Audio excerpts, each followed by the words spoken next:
जब आप 1500 रुपए देते हैं, इसको कंपैरिजन लोग एमएलएम की तरफ ना करें। मैंने एक काम करने का आपको तरीका और आपको सोचा कि मानव हित में कार्य हो, इसलिए किया। अब दो तरीका से लीजिएगा।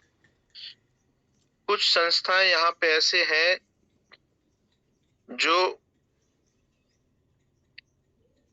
कार्य करते हैं, जैसे मान लीजिए ना, गौरक्षा पे काम करते हैं, हिंदुत्ववाद पे काम करते हैं, या फिर जो है ना,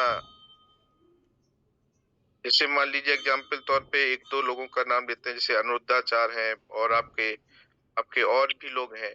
तो संस्थाएं जो है आपकी बनती हैं, उसमें कहीं ना कहीं आप उनके सदस्य बनने के लिए एक अमाउंट पे करते हैं। उसकी आजीवन सदस्यता मिलती है, किसी को 1 साल की सदस्यता किसी अमाउंट में मिलती है, किसी को आजीवन सदस्यता मिलती है। यहाँ पे हम 1500 रुपए में संस्था में आजीवन सदस्यता देते हैं, पहला चीज। दूसरा चीज है, आगे आने वाले समय में अभी एक वीक में ही आपको 1500 रुपए का पूरा कूपन भी मिलेगा। लोकल में आप कोई भी अपने यहाँ पे, जैसे मान लीजिए कहीं आपने कंप्यूटर लिया, टीवी लिया, बाइक लिया, कार लिया, एनीबडी, कोई भी चीज आप अगर परचेज करते हैं, तो आप वहां पे वो 1500 रुपए का कूपन यूज कर सकते हैं। यानी वो 1500 रुपए भी हमने आपका खत्म कर दिया, फ्री में हमने आजीवन सदस्यता भी दी। अब वो 1500 रुपए भी हम आपको कैसे रिफंड करेंगे? काम नहीं करते हैं तब भी आपको नॉन वर्किंग से 1500 रुपए तक का आपका रिफंडेबल चला जाएगा। आजीवन सदस्यता फिर भी आपके साथ बनी रहेगी। दूसरा चीज है, अगर आप कार्य करते हैं तो ये 1500 रुपए आपकी टीम में ही डिस्ट्रीब्यूट होते हैं।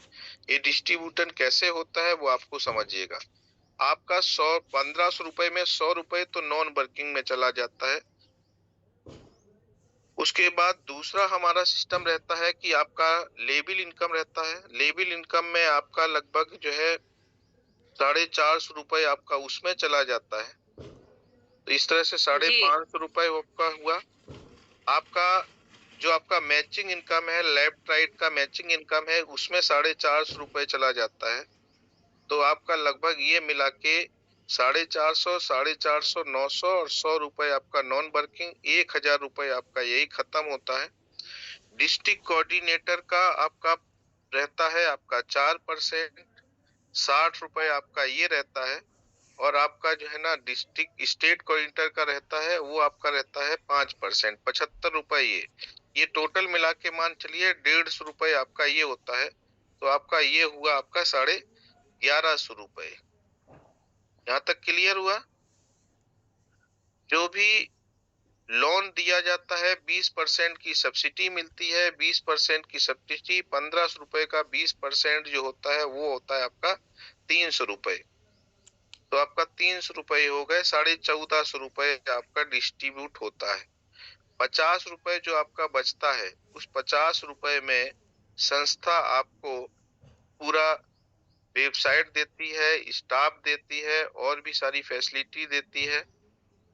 ठीक है ना? तो ये सारा चीजें आपके पास जाती हैं। समझ में आया? तो 1500 रुपए आपकी टीम पे और आपके ऊपर ही खर्च कर दिया जाता है।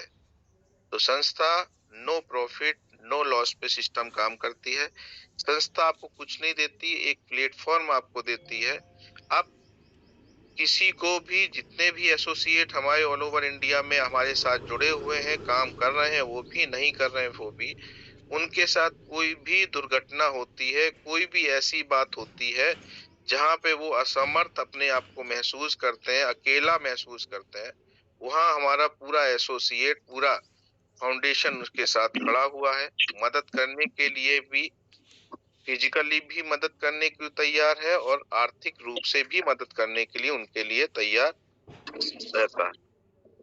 तो इस तरह से पूरा सिस्टम 1500 जाता है। और दूसरा चीज है, एसोसिएट ही एक दूसरे की मदद करते हैं, चाहे लड़की का कन्यादान हो, चाहे किसी को इमरजेंसी डोनेशन हो, चाहे हायर एजुकेशन के लिए डोनेशन करना हो, किसी भी तरह से डोनेशन करना है तो लोग करते हैं, संस्था नहीं करती है। इसलिए जहां पे लोग होते हैं वहां पे अविश्वास नहीं होता है, कोई ना कोई तो करेगा ही। और संस्था किसी को कोई भी पेमेंट नहीं करती है, कि संस्था केवल आजीवन आपको सदस्यता देती है और ये सिखाती है कि मानव हित में एक-दूसरे के साथ मिलकर के मदद करनी चाहिए। संस्था ये सिखाती है कि सभी लोग मिल कर के सामर्थ्य बने, सामर्थ्य होने के बाद गरीब लोगों की मदद करें, उनके लिए प्रोजेक्ट रन किए जाएँगे। गरीब लोगों को जो प्रोजेक्ट दिए जाएँगे, सिलाई, कढ़ाई, बुनाई, ब्यूटी पार्लर, ज़रूरी नहीं है कि वो संस्था के सदस्य ही हों, कि 1500 देंगे तभी मिलेगा। वो गरीब तबके के लोगों को भी आप काम दे सकते हैं, जिनको रोज़गार मिले, काम मिले और हमारा भारत समृद्ध भारत बने। इस पे हमारा संस्था काम करती है। संस्था के 3 उद्देश्य हैं, समृद्ध भारत, सुंदर भारत और स्वच्छ भारत। समृद्ध का मतलब है कि आप इस माध्यम से लोगों का संस्था का विस्तार करें और अपने आप को समर्थ बनाएं। दूसरा चीज है सुंदर भारत का मतलब होता है जब व्यक्ति का तन मन और घर में आने वाला धन सुंदर होता है बिना रिश्वत के, तब ये भारत सुंदर भारत बनेगा। और तीसरा स्वच्छ भारत केवल कूड़ा करकट के साफ करने से नहीं होता, जब व्यक्ति के विचार सुंदर होते हैं, विचार में स्वच्छता होती है, सोच में स्वच्छता होती है, तब ये भारत स्वच्छ भारत बनेगा। धन्यवाद। मुझे लगता है जितने भी पैनल पे लोग बैठे हुए हैं, उनको मेरी बात पूर्णतया समझ में आ गई होगी।